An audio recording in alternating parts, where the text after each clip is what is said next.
Thank you for listening to this episode. And follow the podcast on social media by finding @PrestigiouSPod. And if you'd like to be coached on how to live a more prestigious life, you can reach out to me, Chris Bean, at Chris Bean Official, or by emailing the podcast directly at prestigiousinitiative@gmail.com. Lastly, sign up for our newsletter either through social media or on our website. This is the Prestigious Initiative. Welcome. I'm Chris Bean. Today, I have the incredible honor of interviewing Bret Magpiong. He's going to be joining us to share insights from his decades of experience advising entrepreneurs, executives, and professional athletes from his groundbreaking book, The Delta Theorem. If you've ever wondered how you can live a full life with purpose and passion, today's episode is for you. Bret, welcome to the show. Thank you for having me. It's great to be here. Bret, why would somebody want to listen to our conversation here today? I think that all of us, we understand deeply that there's a much larger story that's going on with life. Much larger story. And yet it feels like we're caught up in kind of small stories, if you will. I mean, our stories feel very big. I'm sure your guests, they all feel very, very large. Mine does. I remember being on the 405 freeway going to work, and it's not really a freeway, it's a parking lot. And I would sit there and I'd think to myself, wow, I'm married, I've got a daughter, I've got a career, I've got a car, I've got a dog, and my story feels very large. But then I would sigh this kind of sigh that would say, there's got to be more. There's just more, and I know it. And so, today I think talking about what that more is and what that larger story is all about, and even how to tap into that larger story is, I think, worthwhile for people to listen to. Well, so it's interesting you talk about life as a story, because oftentimes you're exactly right. We get caught up in the moment to moment and we forget about the big picture. Or we get so caught up on the big picture and we forget about the moment to moment. There's kind of two ways there. And if you forget about the moment to moment, then you are omitting those interactions that you're having most likely with those people that are closest to you. And you are only dwelling on the big pictures. And then vice versa. If you're living in that small kind of little bubble and you're not pushing yourself to expand outside of your comfort zone, then you miss sight or you lose sight on what that big picture could look like and a upward direction for you. Yeah, I think you're right. I mean, I think we all know there's a delicate balance between the two, which is what you're talking about. Conversation is very intimate. This conversation we're having right now requires a somebody who's saying something and another person who's listening. That's very intimate. That's small. It's a little bit of a small story, if you will, but it's a large story in that our ability to communicate, and then how that communication maybe expands out to people that are listening right now can impact their larger story. On the opposite side is that I found that many people, they're stuck in that small story because it feels large, right? They're kind of stuck there, and they don't, in a sense, do the work. And it does require work to look at something that is larger. So for instance, purpose and a person's purpose is a large story kind of concept. It just is. And yet people taking the time to really look at and refine what do I think that my purpose actually is what I sought out to do inside the Delta Theorem, the book that I wrote, and is part of that larger story that we talked about, that balance between the two. Yeah, and trying to find out what your purpose is in life is a tough battle for a lot of people. Because it seems to me that all of the people in your life are helping to push you in some direction that they maybe want you to go or they think that you should go. And that all of those things are informing your own purpose. But it's hard to take those things, those people that are pushing and nudging and shaping you into something, and communicate that with a sense of purpose for yourself so that you don't lose yourself in finding your purpose so that you can continue moving. Yeah, I think that's absolutely true as a dynamic inside of life in general. I mean, my parents had the best of intentions and they wanted me to go in a certain way, as I do with my daughter. And yet was that the way that I was wired for, in a sense, I think is what you're talking about, and tapping into that particular component of stuff. Let me say there's something else about purpose that's really kind of I found to be interesting in the work that I did and what have you, is that oftentimes people don't want to actually identify or state what their purpose Mm. is. Why? I would say it's because it takes optionality off the table. Here's what I mean by that. If I tell you what my purpose is, what if it changes in the future? Does that mean that therefore I'm wrong right now? And Mm. do I have the courage to say that right now this is what my purpose is, when in fact it can and it has changed throughout my lifetime? So this fear of taking the option of, well, wait a minute, maybe it could be something different, is also a dynamic inside of it. You've got all these forces that are going on that keep us, in a sense, I think, from really exploring, okay, put that aside, put aside what somebody thinks that you should do, put aside what you're afraid on the optionality side of stuff, and now let's do the work of just exploring what it might be, and in a way that makes sense. Here's another kind of interesting thing. I live in Southern California right now. We're going through the wildfires that Mm. have been going on here, and I would venture a guess to say that people in some of the affluent areas that, in a sense, have lost everything, a conversation to them about purpose 2 weeks ago would have been very relevant. Mm. Today, where they're at the lowest level of Maslow's hierarchy of needs, they're just looking for food and shelter. Talking to them about purpose is probably like, what are you even talking about? Mm. So I think it's also, I'm sensitive to the fact that it's real easy to talk about purpose with somebody that's at a higher level of where their existence is, and it's almost cruel to Mm. talk about purpose, in a sense, with somebody who's just trying to put food on the table and a roof overhead. So it's just an interesting concept that I think that we all, and your listeners, they know this. I knew this, and being honest about these things, I think, is very important. At the same time, doing the work is important, and Mm. I am bound and determined in my own life and with others to help them try to look into that.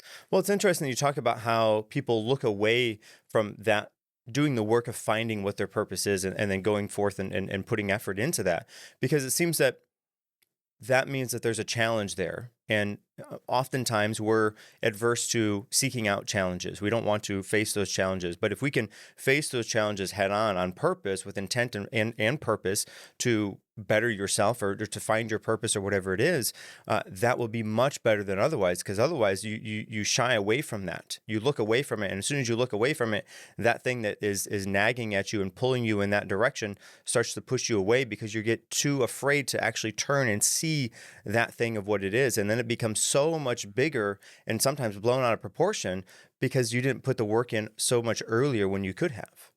I agree with you wholeheartedly. I mean, there are, sayings of, if you don't know where you're going, you're going to hit it probably, because Mm. you're just going to go around in circles and not know, right? And yes, it is challenging, and yes, we don't like challenges, but part of the reason why I wrote the book was to try to make those challenges less challenging. Mm. Like, I found it throughout myself and going through when I was leading people. Oftentimes, people would just ask this: just tell me what to do. Would you just tell me what to do? We want to be told, because it's too challenging to figure it out on our own, because somebody's done it before, all these things, which are really, they're good and important, but just tell me what to do. Now, there's a great danger in that, of anyone just telling me what to do. Like we just said, my parents told me what to do, Mhm. and it was not the route that I wanted to go. But what I did with the Delta Theorem was to try to create here's some steps, here's a framework, so that you can have your own aha moment. There's nothing better than that aha moment. Ah, yes, that's right. That's what really speaks to me. That's where I see that I fit into the small story and the larger story. Mm. And we all have those experiences. I know that we do. They come, and that's the thing. And so it's a combination of helping people not get bogged down by the challenge of it, but also still placing responsibility on them to do the work and come up with their own aha moment. Let me say So, something else about purpose, just yeah, real yeah, yeah. quick. I mean, the interesting thing about purpose is that it helps so much with decision making, Mm.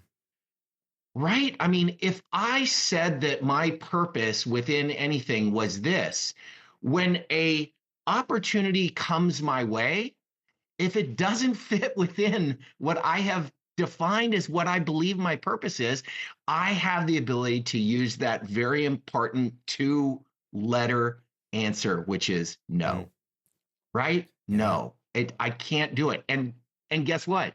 The other people, when they hear a no, because it's born out of you explaining to them why that no is, because look, this is what I'm really setting out to do. They get it. You don't feel guilty. They don't feel like they're impeding at that point in time. So that's the value of coming up with why the purpose is and why doing the work to get there is important. Well, yeah, and I think you hit it right on too, because oftentimes we hear that if you Nietzsche says if you can bear any how if you have a strong enough why, and your Yes. that purpose then becomes your why, and if that purpose can become your why, then it can inform your decisions and making sure that you are leading a life that is in line with the things that you want to achieve, because it all goes back to the purpose. And I would imagine that finding somebody's purpose involves staying true to their morals, staying true and finding what values they have specifically for them, and then having a why deeply ingrained in that to fill that purpose that aligns them across the board. Yeah, yeah, for sure. I phrase it a little bit different, if you don't mind, inside this framework that I put together. If I were to look at you, as I did with many people that I either advised or coached or what have you, and said, "Tell me what your purpose is." Oftentimes they'd look at me with like that blank stare, like I don't know. There are many people that do know what their purpose is, but oftentimes it's like they don't know because it's a hard place to start. Mm. If I say to them, tell me what your priorities are, that's a little bit easier to like come up with. Even if they don't know, I can say something like this. Are you married? Do you have Yes. kids? Yes.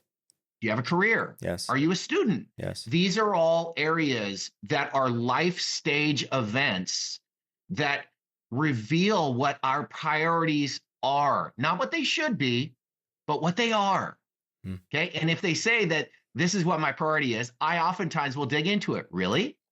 Well, let me ask you, is your family really your priority or is your work your priority? Because it seems to me like you're spending 80 hours a week at work and you're not really, Mm. spending time with your family. So really refining what it is. Well, I'm told that my family should be my priority, but really my heart is with my work or whatever. Okay, let's just get that clarified.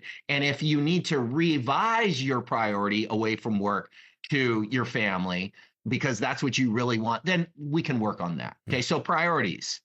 There's also principles, right? What do you stand for?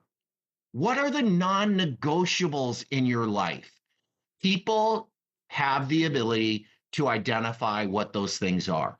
Oftentimes, they're born out of maybe family of origin or a religious, kind of doctrinal system or whatever. I mean, there's a number of different ways that people know what they are. For me, one of my main principles is let your yes be yes and your no be no. If I'm going to give my word to somebody, then they know that my word is my bond. Mm. But I also have the freedom to be able to say, no, I can't really do that right now, And so let your yes be yes and your no be no. And it then helps with me determining what my purpose is. There's a third component, which is passion. What is the thing that makes you just come alive? And we know what those things are. Look, I was in the advisory business. I did not have a passion for whether it be wealth management or some of the technical things. I didn't have a passion for that. Here's what I found inside of that platform is that I had a passion for helping people get to their aha moments. It could be an employee that worked for me. It could be a client that, I mean, some of my clients are household names, truly household names, and have tremendous amount of capital, and yet they still needed that help with, like, kind of determining what it is that their aha moments, were. All three of those things start with the letter P. And so what I call it in the Delta Theorem is P cubed. What are your priorities, your principles, and your passion? And when you start with that with people, that's bite size, that's manageable, that's not so challenging as people might think. When you take those three, what I found in my own life and with those that I advised is that if you turn them into concentric circles, like Olympic rings, and right in the middle where all three intersect, that is likely where a person's purpose starts to reveal itself. Okay. It starts to show that, like, hey, look, if this is what your principles are, and this is what your priorities are, and this is what you're passionate for, how about something like this? What are you seeing that's intersecting inside there that you love to do, that is important to you right now, and that you will stand on this particular thing? And so then that purpose starts to come up. Notice something else about this. Priorities change over time. Therefore, under this framework, it's my assertion that your purpose can change over time. And the reason is because things change. Now, maybe your principles don't change, and I would like to say, I hope they don't, but maybe your passion does. And maybe your priorities do based on your life stage. And so it frees up that fear of optionality to be able to do it, And so, that's along the lines of what you were talking about, identifying your values. And, that's either your principles, your passion, or whatever. Same kind of concept, different words that I use in my framework that I put together. Yeah. Okay. So I can see how immediately, if you can get somebody to answer those key questions and put those down and have meaningful answers to those. And I think that's probably a hard part. And that's where that continue to question them. Why, what's really drilling that down to find out what the core purpose of those things are before they get put down, because then they have a true sense of why they're adding those things to their those rings, and they can find out where that intersection is to find out what the purpose is. The interesting thing to me is this framework is broken down in such a way that, again, it makes that really bite size and is a structured framework to follow. So you talked about we go through seasons in life and you're not always in the same season and it changes. How often would you suggest somebody to revisit and perhaps re-ask these core questions to see if they are still on the right track? Yeah, look, I believe that everyone should, I'll call it, recalibrate every year. Well, why not? Now, I'm not suggesting, therefore, that every year you come up with a new purpose. That's not likely what's going to happen. But a recalibrate is meaning that you previously calibrated, you kind of aligned what your thoughts were in terms of, like, your measurement stick. And now you recalibrate and you just kind of look at, am I still on this particular thing? Did I find something out that was about me? Life circumstances change every year too. They change all the time, right? I mean, people in Pacific Palisades and Altadena right now, where I live, their life has changed substantially right now. And so my assertion is that take an annual recalibration. And it oftentimes, all it really does is affirm what it is that you already know, right? And that is not a bad thing to have your purpose at that time reaffirmed at that stage. And then maybe you retire and it changes completely. And you realize that no longer am I, focused on success of my career, but I'm now focused on significance of what I can give back to the world. And that recalibration causes your purpose to completely change at that point in time. And that's okay. I mean, we need people. We need people to be living in their purpose, so that great things are happening all around, at different stages. Yes. So we have that kind of beginning framework. We found what our passion is. Now, how do we put effort to putting that into action? What do the actions look like? And then how do we combat failure? Because of course life happens and failure is going to happen as part of the road to success. You have to encounter the failure in order to overcome, to make it to the next side. How do we incorporate those things inside of that framework? Yeah, it is the key kind of next components of things. Certainly effort is. So I just think about it. All the things that you and I just talked about, um, they're great.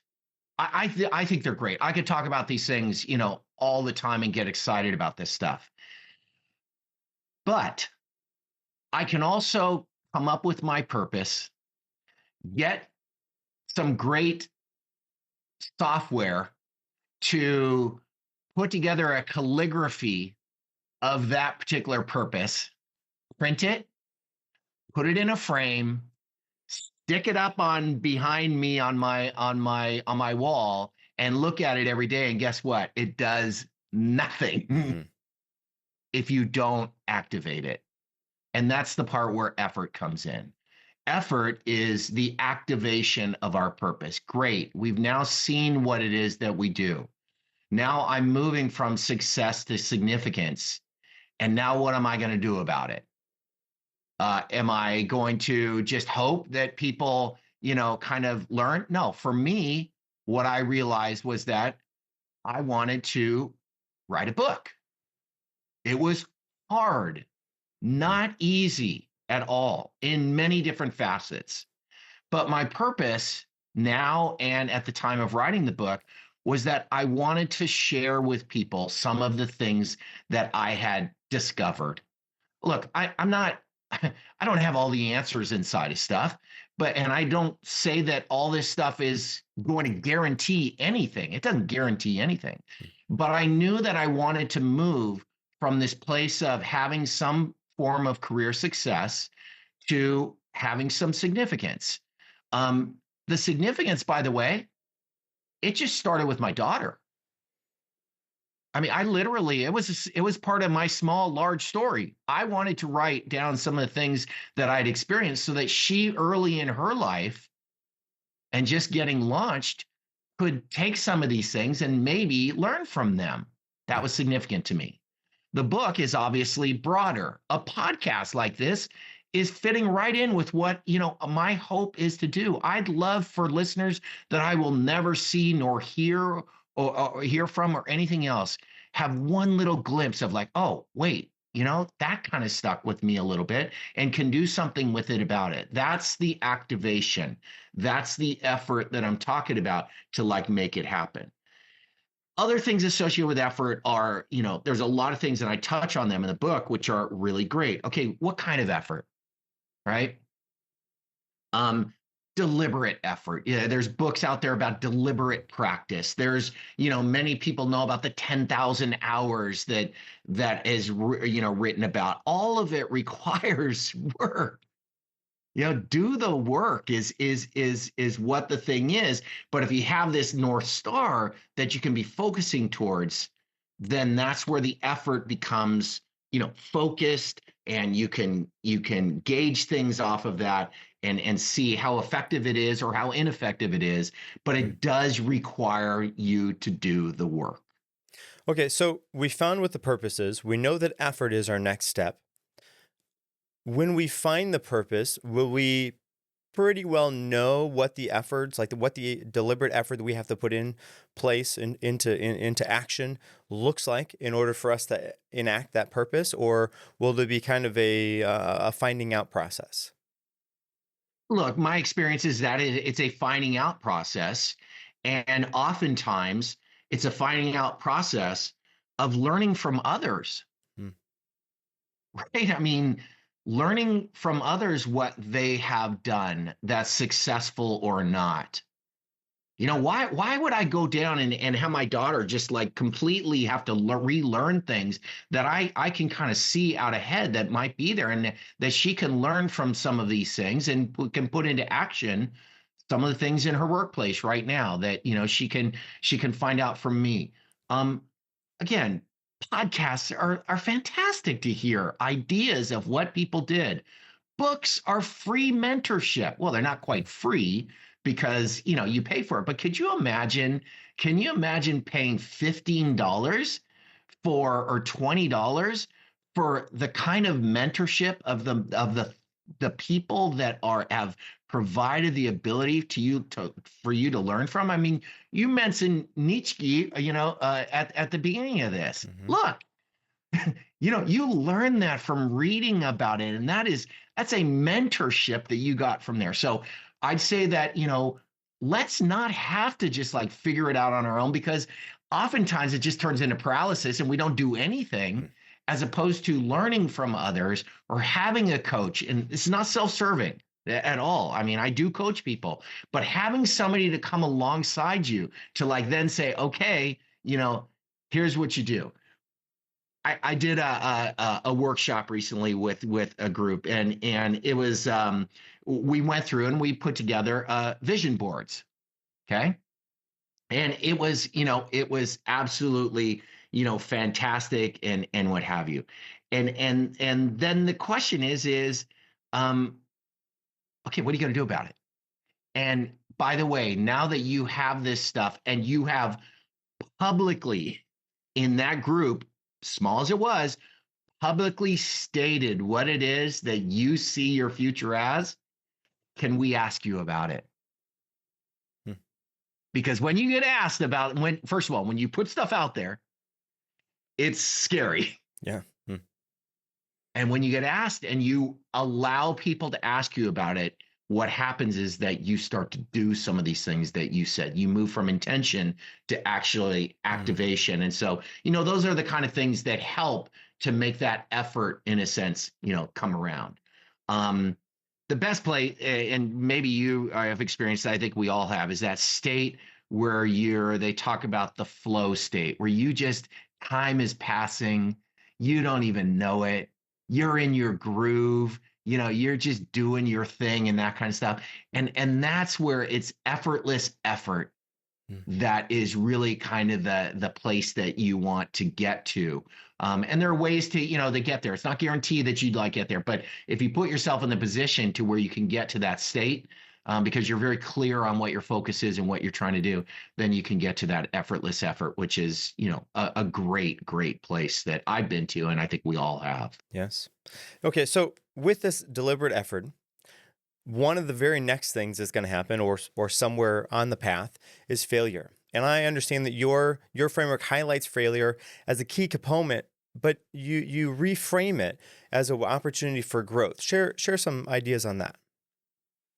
Yeah. Failure is more times than not interpreted by all of us as a negative, right? It's a negative. And I talked about the 3 P's as being P cubed.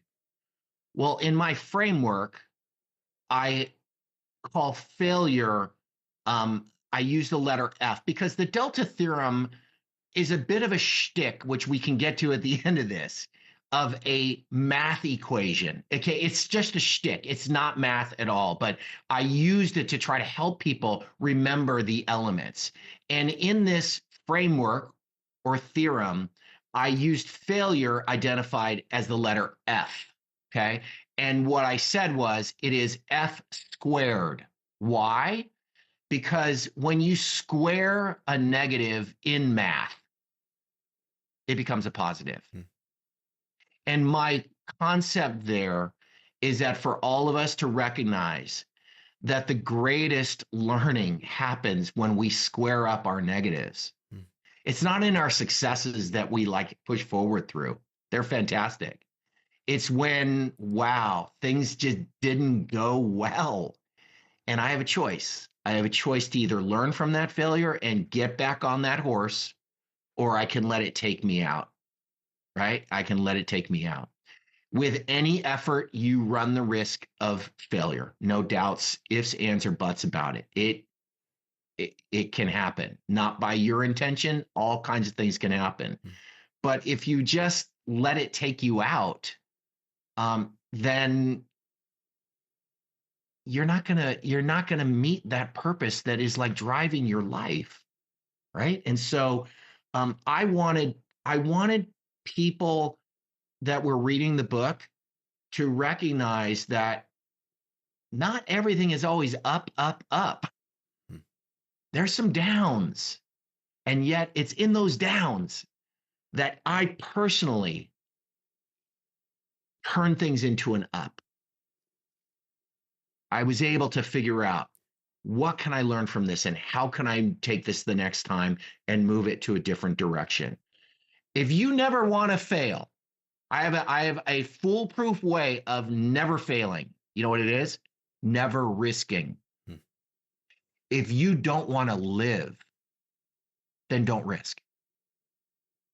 Because people that don't risk, they don't live. Agreed. They're empty shells. Hmm. So by definition, you want to live, and I want to live. We all want to live, like really live. You know, I'm talking about like really live. Then you got to take risks. And when you risk, you run the chance that you can fail. But if you square up your failure, you learn from that and you put yourself in a better position. So that's a really interesting concept. And what to me, what that speaks on is moving people outside of their comfort zone. Anytime you do something outside your comfort zone, that's where you are risking something. That's where you are seeking that opportunity to live to the fullest because you're doing something new. And doing something new is always exciting, a little bit nerve-wracking, but you have the opportunity to grow from that outside the comfort zone. If you stay within your comfort zone, you at best stay where you are. But the probable outcome is going to be you shrink into a lesser version of yourself because it gets smaller and smaller and smaller because you move less and less. So the more outside your comfort zone you're going to get, the more opportunity for growth that you have. But that's where that risk comes in. And with that risk, of course, then you have the failure as an opportunity. But if you can see those failures as an opportunity for you to learn or as an opportunity to see that failure as a future success, then the world changes for you because then you see all of those things as opportunities to learn and to grow and to develop yourself into who you want to be. Yeah, I look, I absolutely agree with you. And it's not just theoretical for me. It's reality. It is reality. Now, it didn't guarantee anything. You know, I'd say that it won't necessarily mean that there will be success if you go through all these things. It just puts you in a better position, I think, for things to, in a sense, you know, come your way. And there's a lot that also are factors inside of it. You know, it's not just all of your doing. There's external factors that happen, you know, all the time, and just be aware of, you know, there's internal factors. Let me tell you, you know, an internal factor that is real. I found in my life as it pertains to failure and risk. So I date somebody and I feel like, you know, I know that my priorities are to meet somebody. You know, my principles are let my yes be yes and my no be no. My passion is, you know, I want to be a romantic, you know, whatever the case is. And in that particular stage of life, my purpose was, you know, to find somebody that could be my mate for my life, right? And then she breaks up with me. Feels like a failure, right? Here's the choice that I have at that point in time. I can either take the message of that as one in which I'll say, I will never do that again. I will never put my heart out there again.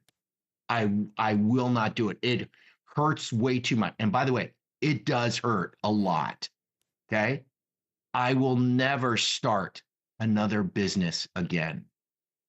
I will never, all these things that we make these agreements inside of our failure, internal with ourselves. And what ends up happening is that it becomes a self-fulfilling prophecy. We miss out on putting our heart out there again and being a romantic that like somebody could really benefit from the passion of being a romantic, that they can come alive as a result of that is now being withheld because I will never put my heart out there again. That's the knife edge, right? That is the hard part, right? It's but it's also the part that reality is that I'm not going to be unboundaried.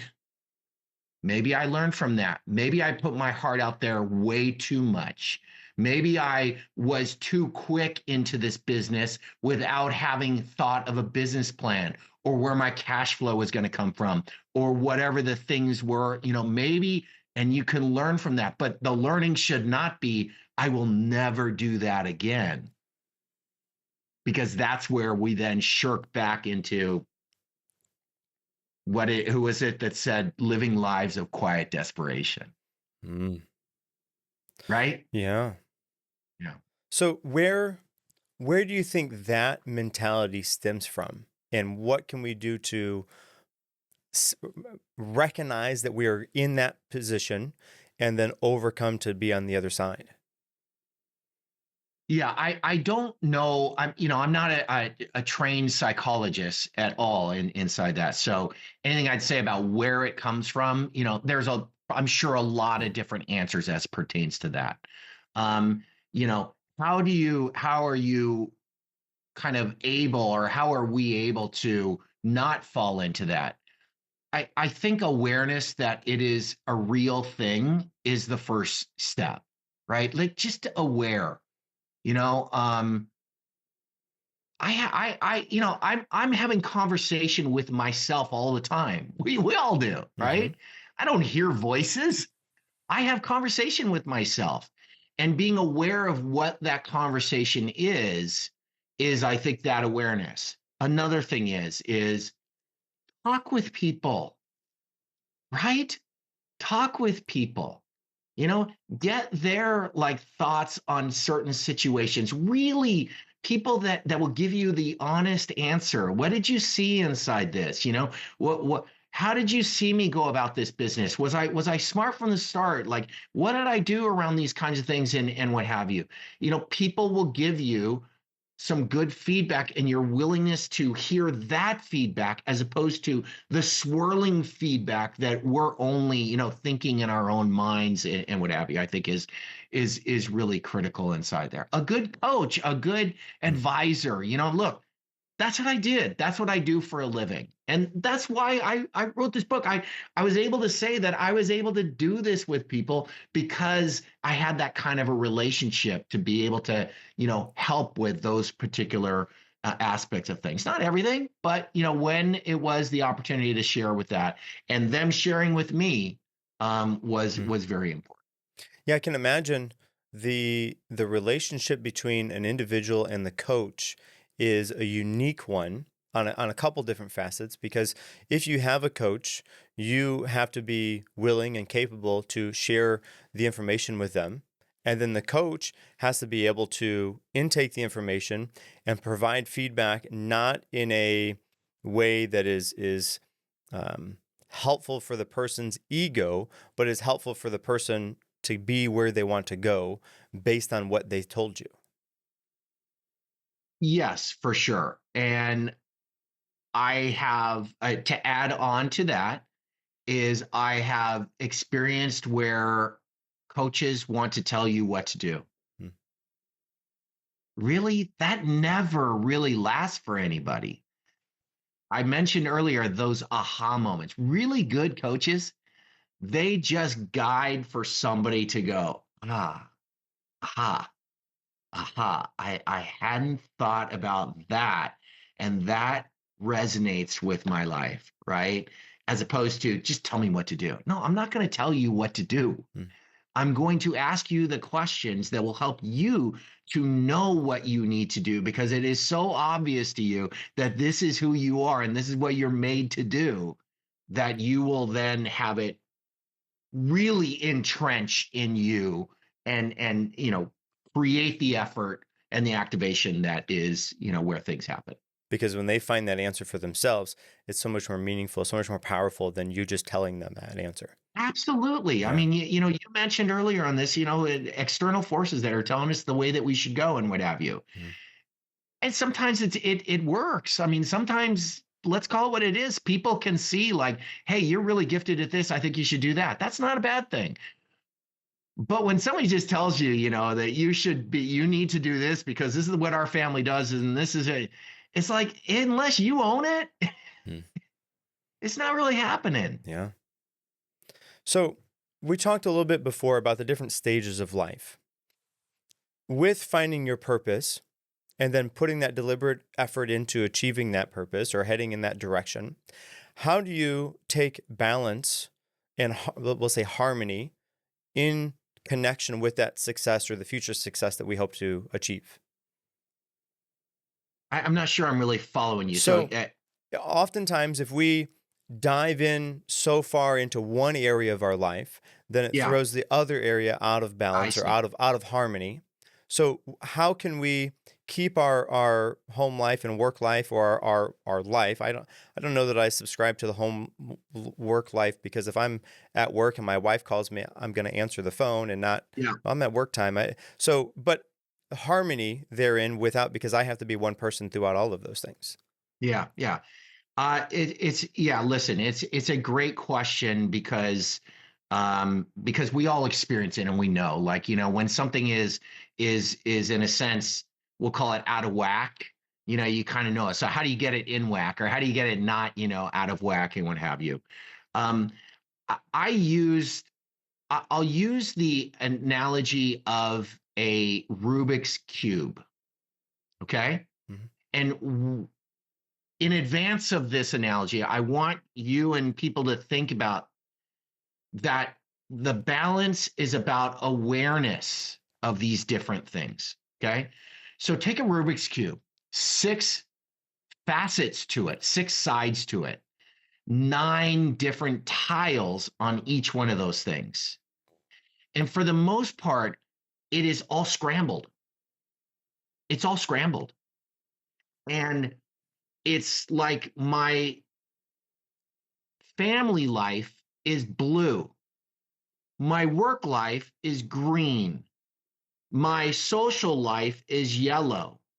And what I would say is that an awareness that all of them kind of are always spinning, and they're always kind of touching on each other and intersecting with each other. And the idea is to make sure that you understand that how they're intersecting with each other gives you the idea of how to, in a sense, get them all aligned eventually. And when they're all aligned, it's that balance. Not one has got like eight reds and one yellow, or whatever the case is. Then that's not the solving of this particular Rubik's Cube. So the key in my life has been awareness that there are many tiles and many facets to my life. And my desire is to try to make that thing spin in such a fashion that I'm not having, anything that's out of alignment, if you will, inside there. I don't have and this is the 6 steps to do that. Anyone who's going to tell you this is exactly it, it's not true, because Chris, your life and my life are completely different. They're just different. And that's a beautiful thing, because we're each unique and we bring our gifts to the table in a different way. So to say that I can tell you how then to spin it and solve it, nah, I don't think so. But if I can tell you, try to think of life as a Rubik's Cube. And when you're feeling like all your reds are stacked up on one side, but there's a yellow that's like not getting back to its home base, then like figure out what you need to do about that yellow. Figure out what you need to do about that family. Figure out what you need to do about your career, inside those things. And I'd say that's where trying to bring them in balance comes into play. Yeah, what a very interesting and understandable way to look at that. Yeah, thank you for that. Thank you. Yeah. Thank you. So, all right, Bret, we have trends that are going on in the workforce, like the Great Resignation. Many people are trying to rethink their careers and I want to do this now. We're moving on, and people are quietly quitting, and all of these different things are going on with their careers. What advice could you offer, or insight could you offer for those who are seeking to reach their purpose, but they have to make a transition in order for that to happen?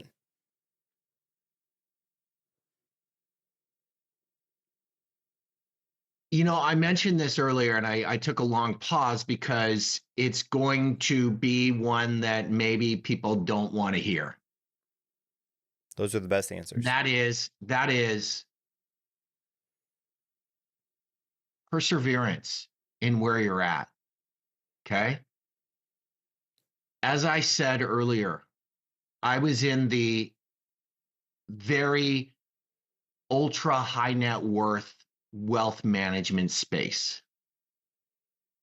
I didn't have a passion for, per se, figuring out what the best Monte Carlo analysis for somebody's investment portfolio could be. Other people did. I didn't. If I would have made that be the thing that I interpreted about my platform, and the platform being the place that I was at, I would have missed out on coming to understand that what I was really passionate about was helping a brand new associate figure out how to succeed at this particular firm.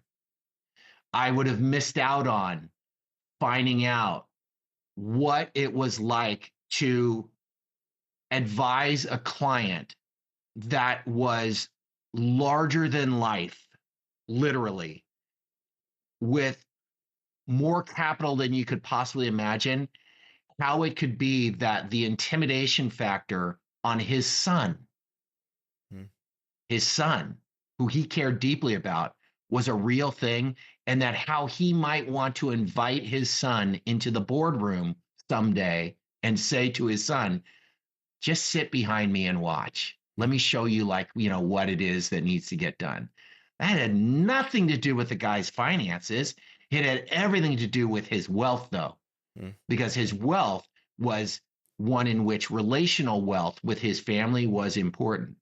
And I would have never, ever had the opportunity to learn that about myself if I would have quietly resigned and moved on to somewhere else, or if I would have quit when, the going got tough inside of things, or that, one of the things that's just amazing to me, and I think we all kind of laugh at this to a certain extent, is that, you go to any commencement address. I think they're called commencement. Is that the end of when people graduate? I think so. Yeah. And what you normally hear is follow your passion. Really? I mean, it sounds great, except for the fact that, I'm passionate about golf, but I can't hit a straight shot if my life depended on it, no matter how much I want to. And I was passionate about golf way back when, and yet I had a family. And so follow your passion can lead you on things that oh, okay, wait, hold on a second here. Maybe that's not the greatest advice. Not bad advice, not the greatest advice. For the people who are thinking about quiet resignation, pause for a second.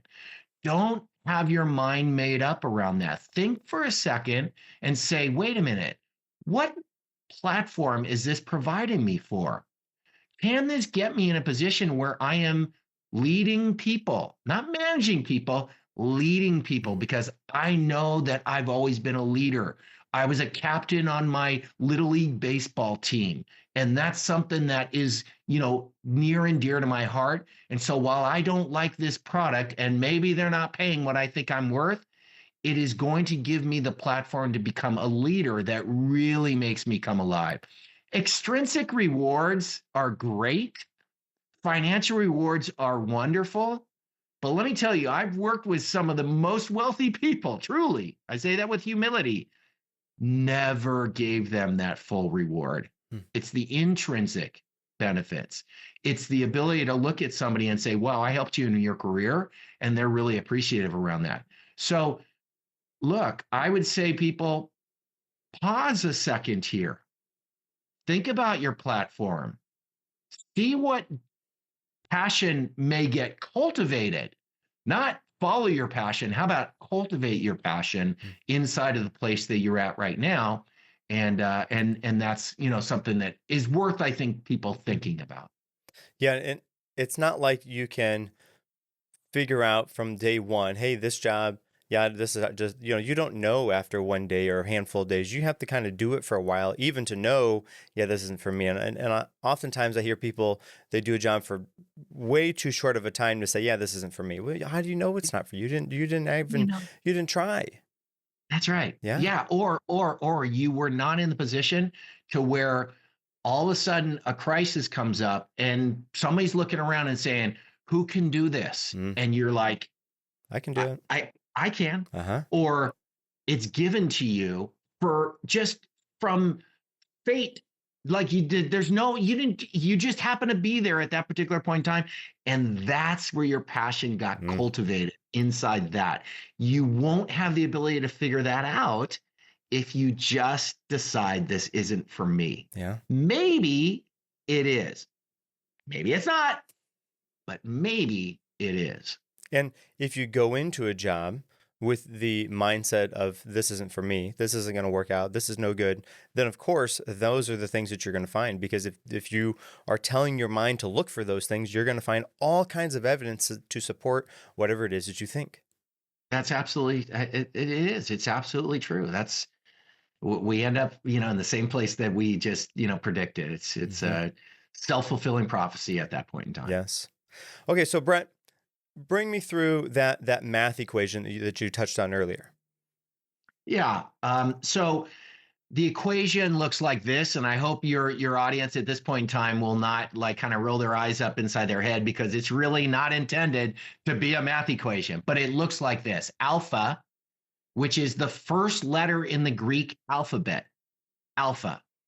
It represents somebody's purpose, which we talked about. It's alpha over, like a fraction, p cubed. Why? Because p cubed is the foundation upon which your alpha rests. Your principles, your priorities, and your passion are the foundational pieces and elements upon which your purpose is resting and understood. So it's alpha over p cubed multiplied by E, which stands for effort, which we talked about as you activate your purpose through effort.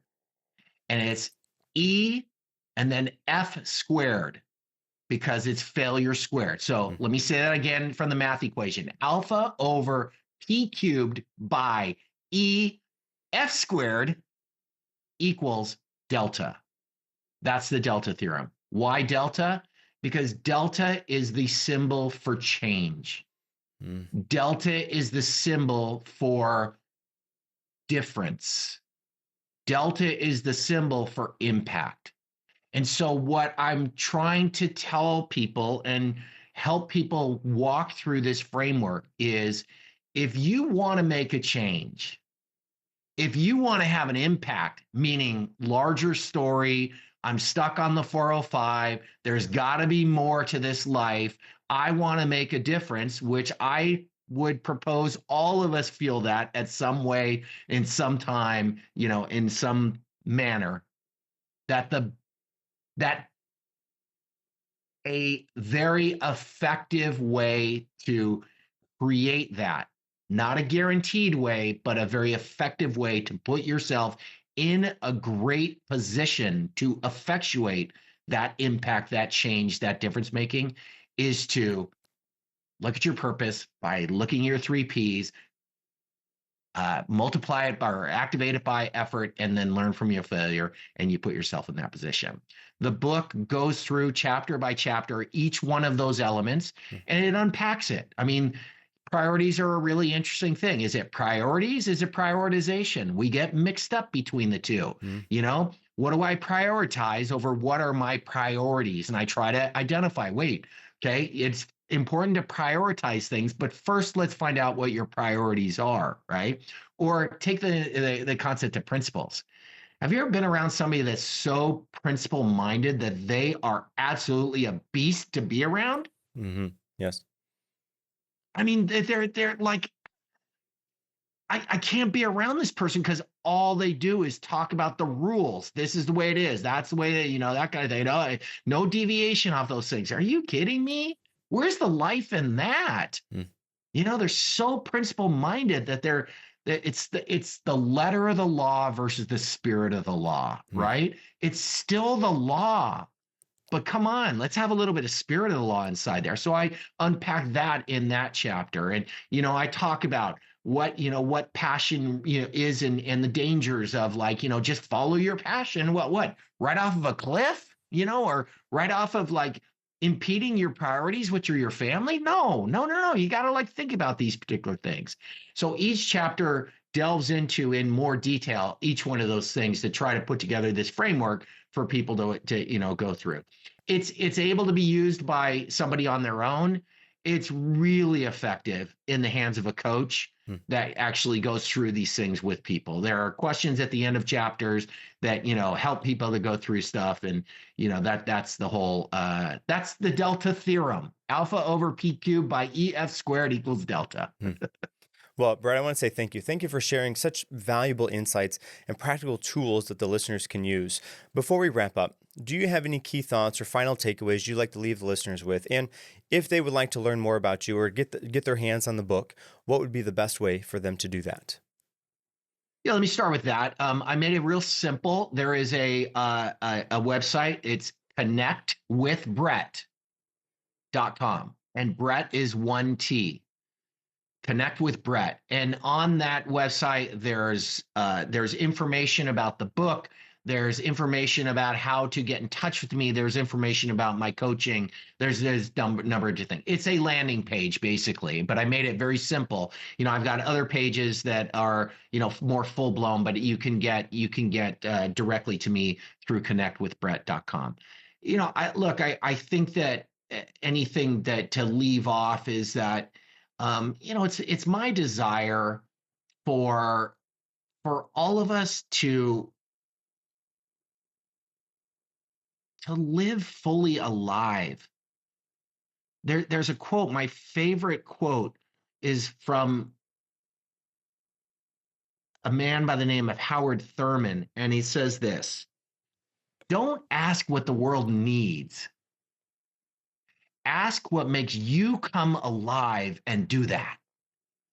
Because what the world needs is you fully alive." Think about that, right? It has a great impact on me. Don't market myself. Don't ask what the world needs. That's like figuring out okay, well, what degree should I go into because the best job is going to be, inside this. Rather, find out what makes you come alive and do that. Because when somebody is really alive, man, are they attractive. We've been around them. Okay. I'm going to guess, Chris, that doing podcasts makes you come alive. It does. Yes. And it comes across in this podcast with you for me. You dig this. And it makes it much easier for me to actually be a guest because you dig doing podcasts. That's what I'm talking about here. That makes you come alive. And as a result, I come alive. And so I'd say to folks, try to tap into that, what it is that you really just dig, because then you make a huge difference in those around you and what you're doing. Well, Again, Brett, thank you. Thank you so much for being the guest here today. And listeners, don't miss out on the Delta Theorem. Make sure to check that out. It's a powerful framework so you can discover your purpose, create lasting impact. Until next time, remember, take initiative, embrace your purpose, and live fully alive.